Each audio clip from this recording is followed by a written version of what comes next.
পরিষ্কার থাকতে হবে এটা, এবং এটা তাকে মনে করিয়ে দেওয়াটা। তার ডক্টর ইউনূস গণ অভ্যুত্থানের ফল, উনি কিন্তু সন্তান, উনি গণ অভ্যুত্থানের সন্তান, উনি কিন্তু বাপ নন।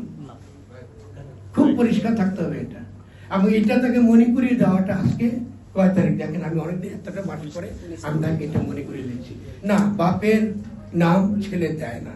আপনি এই যে জুলাই গণ অভ্যুত্থান যদি ঘোষণা দিয়ে দিতেন, তাহলে 3টা মাত্র ঘোষণার দরকার ছিল আমার, 3টা কথা, যে আগামী দিনে গণ সার্বভৌমত্বের ভিত্তিতে বাংলাদেশ নতুন গঠনতন্ত্র প্রণয়ন করা হবে।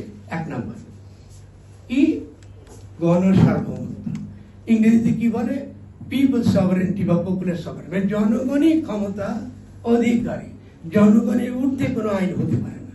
জনগণ যদি মনে করে ডক্টর ইউনূস আমার নেতা, তাহলে এটাই আইন, এবং এরপরে তার আদেশ বা তার ফরমানের দ্বারা দেশ চলবে। গণ অভ্যুত্থানের পরে তার ফরমানের দ্বারা দেশ চলবে, এটাকে বলে গণসার্বভৌমত্ব। তাহলে ডক্টর ইউনূস, যিনি জনগণের অভিপ্রায়ের প্রতিনিধি এবং রক্ত দ্বারা নির্বাচিত, তো উনি ফরমান দিয়ে দেশ চালাতে পারবেন না কেন? পারে না। এখন তিনি কি করলেন, এই যে ঝামেলার মধ্যে ঢুকলেন, ঢুকা এর পরবর্তী ভুল তিনি কি করলেন, তিনি রাজনৈতিক দল আর জনগণকে এক কাতারে ফেলাইছেন।